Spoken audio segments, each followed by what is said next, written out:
college. I'm sure since you clicked on this video that you are either a prospective college student or someone researching for a prospective college student. Either way, boy do I have a mediocre at best college video for you.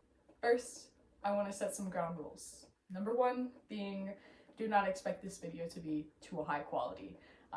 Content-wise, yes, I hope it's to a high caliber, but I have never made a YouTube video before, so don't expect the transitions to be great. Number two, what I explain is obviously going to be geared towards my personality, mindset, financial/home situation, so don't think that your way of thinking or going about this process is wrong just because I think differently, because it's literally supposed to be a process that is individualized. Number three, I'm a 16-year-old kid. I don't know anything about college. I'm just making this up myself. But I'm making this video because I think it will help me reflect upon what I've done thus far. But please feel free to comment and share your own experience or what you have done in your college planning.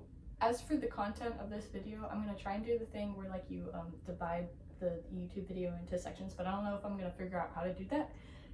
But I'm going to follow this general outline, and that is, so I'm going to start with how I started my college research process, and then where I am now and where I plan to be in the future.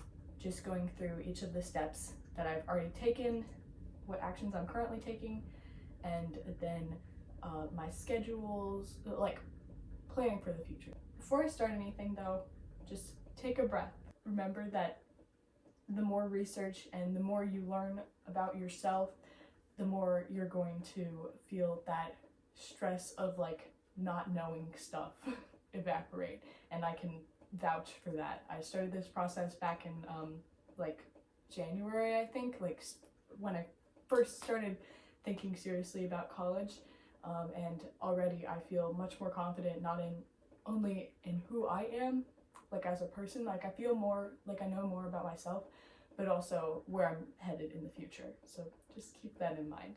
The first thing I did when I started everything was I got a notebook to write down everything. So at least for the first section, I'm going to go through the contents of my notebook because I feel like I labeled it well, in that I can make a like structured list of all the steps that I've taken so far. The first thing that I did is I wrote out all the potential majors that interested me. So through this process, which I think, I don't know how much time I spent on it, but I just listed down like anthropology, cognitive science, history, linguistics, all of the stuff that when I went through a list of just majors interested me, and I wrote down what exactly does that major detail, and then also why I'm interested in it, or what parts am I not necessarily interested in. Like for anthropology, I said I'm not interested in the archaeology part of it, but more the part of anthropology that explains like how people have evolved and how human beings like work as a society. But through saying like listing almost like the pros and cons of each major, I kind of started to get an idea of like what exactly am I looking for in education. And I think I did a refined majors research like list, so I did this multiple times and it got more specific as I went. The second thing that I did was I just defined like words. So like, what is a university? How is it different than a college? What is a community college? What is a liberal arts school? Because I mean, we throw these words around, but like before this process, I couldn't really tell you exactly what it was, because like you never learn about it. So I just took some time to look up the definition. And then through this, I also, once I knew the definition or had it in mind, I listed out what I like about each type of college and what I didn't like about others. Then the next thing that I did is I researched the difference like between bigger schools and smaller schools. What are the advantages that you can get from a smaller school, and vice versa. And through this, I learned that I like smaller schools more. because there's more of a sense of community. There's less restrictions when it comes to changing classes, majors, there's also smaller class sizes because it's a smaller school, which I think I would fit in very well in a school that has small class sizes because there's more group discussion, which I love. I think that very much encourages learning and more thought-provoking, ideas to be generated. The next thing that I did is that I researched the differences between like an urban college setting versus rural or suburban. Then I researched campus life and like co-curricular activities. For me, swimming in college will be a big part. I know I want to swim just like recreationally or on a club team, and then I also want to try out for different sports besides swim. So obviously that's sports or like, robotics club, something like that. Those are big pieces of people's lives. So that's obviously going to be a big factor in which college that you choose. And then I also looked at residency, so like the perks of being on campus versus off campus. I don't necessarily need to know that going into my freshman year because usually colleges make you stay on campus, but like still it's in the realm of campus life, so I also researched it. And then I also did a section about I labeled it other college experiences, but it was just like looking into, do I want to work during college to have income. Then I also looked at, I labeled it just college peers. So this section was just about what values do I cherish in a person, what kind of people do I want to be surrounded by, because obviously that's a huge part of college. You go to a specific college, it's not like a public high school or anything, for like-minded people or people who are willing to hear what you have to say and people who you can learn from. And then the next section was my most desirable college profile. So this was just like going through all the different aspects of that a college can have. So like majors, what type of college is it, the enrollment size, the campus setting, the campus life, other opportunities like at the college, and I just ranked them from like highest to lowest, and then I also wrote notes about it. And through these first steps, the main websites that I was using is US News and World Reports, and also niche. Use a niche. If I could recommend any website, it would be this website. It's so like intuitive. So like you go onto the website, you click colleges, you can filter. It's like you're buying some sort of product or something off of Amazon, but you can filter what you want, the size, the type of school, and then you can also heart them and add it to your college like list. But the best thing that I took away from the website was their feature that shows like all of the statistics about the school. So it has reviews from actual students, actual alums, like saying what they thought about the school, and also like how they would describe the school in one word, like what ideals they thought that the school stressed during their time there. And then it also shows important statistics like the diversity, the student to professor ratio, the enrollment size, stuff like that, that really helped me to see just like what kind of school I was looking at. So after doing this preliminary research, I got into actually looking at specific colleges. And I started out not by looking at the price tag of schools, but just by what they were offering. And because knowing me, I'd stray away from anything that was like, oh my gosh, it's $60K here, because that's just the kind of person I am. But I just want to say that I'm very blessed for my family to be even be able to afford to put me through college, but even like for me not to consider for a second the price tag of these schools, because it's hefty. But yeah, just wanted to say that. through all the research that I did, I kind of defined that I wanted like a more liberal arts education, smaller school, like more flexible majors, like you choose what you want to do. That looks good to me. So I'll just like list out some of the ones that I wrote about. So I went onto each college's website, and then I just listed out all of the things that I liked, what I didn't like. But I mainly looked at the statistics on the niche website because I felt like those were really good. And then most importantly, I feel like I looked at a lot of YouTube videos for like day in the life of a fill in the blank university student. I felt like that provided me with a lot of information, because it was like just even like the type of person that was filming the video. It's like kind of tells you a lot about the student there. Obviously one person isn't going to represent the entire school, but like you can kind of get a vibe. But I watched like 2 or 3 videos for each.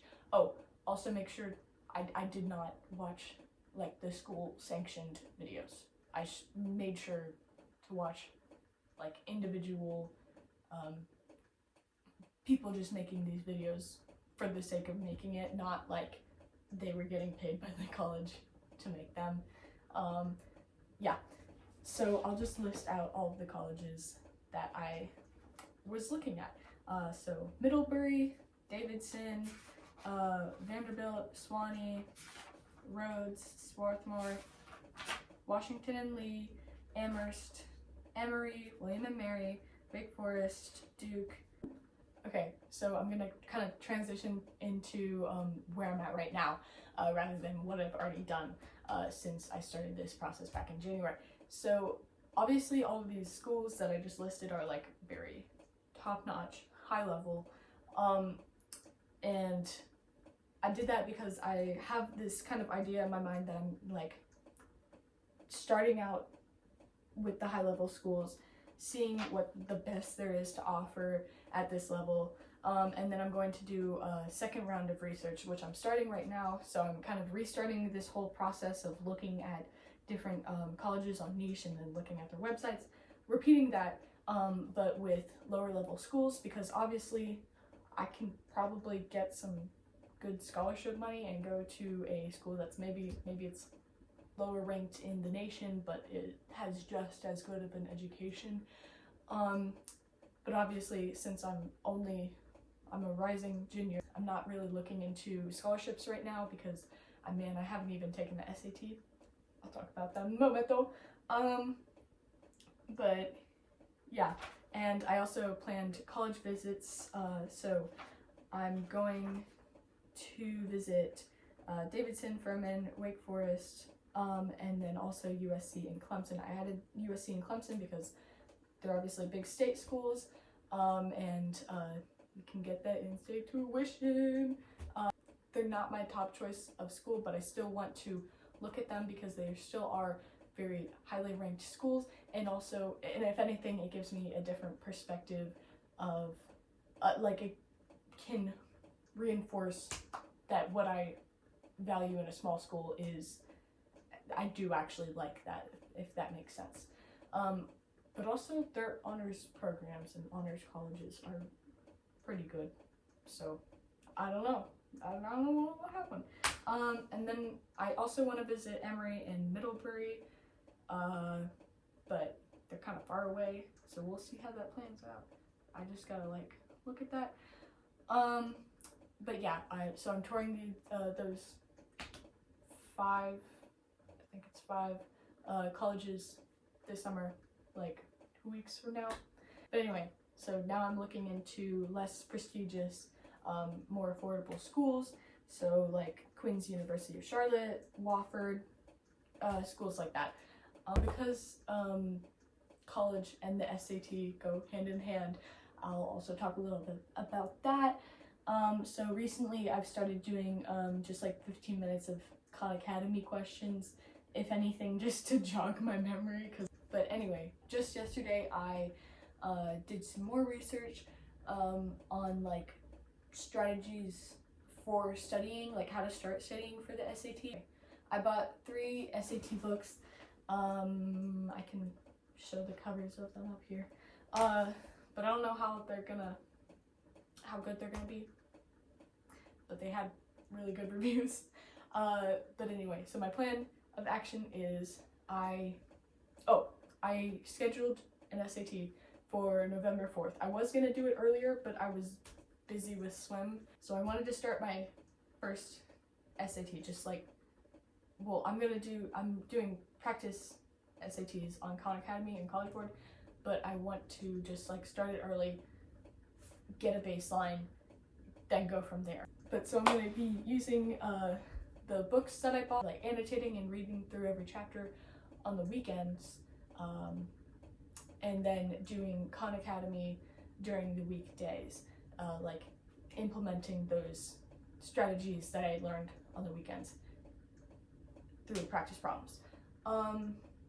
But I'm going to make sure that I read all of the books by my test date, by dividing the number of chapters by the weeks that I have left, like until the exam, and then reading the designated amount every weekend, if that makes sense. Math. And obviously summer is a great time to start thinking about all of this stuff, because like you don't have necessarily a whole lot of stuff going on, like school is out, that's the big thing, so have more brain power to do stuff like that, like this. So what I plan for the future, so I'm going to schedule visits for those lower ranked schools once I do further research and actually determine which schools I want to visit. I'm going to start in next summer, so the summer of when I'm going to be a rising senior. I'm going to start looking for scholarships, like non-merit based scholarships, just ones that I can apply for, write an essay for. I'm gonna do a little bit of research right now about that, so I'm more prepared next summer, but I don't think I can apply right now to those because they might expire. I don't know a whole lot about the process. If you do know, let me know. That is one thing that I would really like to know, because like I could get some money out of that. And I'm obviously going to continue taking the SAT, and then I'm planning on taking the ACT at least once, just to like feel it out. I feel like everyone does the SAT, but like I don't know, maybe I'm better at the ACT. And then I'm also going to start scheduling out like when I'm planning on like applying to these colleges. Obviously that's like a little bit further. I'm probably going to do that the same time that I start applying for scholarships, but just like planning everything out, seeing, do I want to do early decision, what do I want to do, so that I'm not late to the process and I stay on top of things, because that works for me. My Google Calendar is a little hectic with all the stuff that I have listed in it. So some key points, like just for this entire process that I've learned so far, is that persistence pays off. I've consistently just like sat down, did some research like every weekend, well when I was in school, every weekend, even if it's just like 10 minutes, but it keeps your mind like in that thinking about college. If you stop doing that, then it's gonna. And then also scheduling everything early on has helped me. So like I scheduled my college visit, like I was planning that like a month in advance, so that I knew what I was doing. If you're anything like me and you work best when you have a concrete plan, create an itinerary, even if it's like you had an event in your Google Calendar like a year out, just like still have it, because then you'll remember it. I hope you learned something or took away something valuable from this video. Editing this is going to be a pain. Bye. Enjoy the rest of your summer.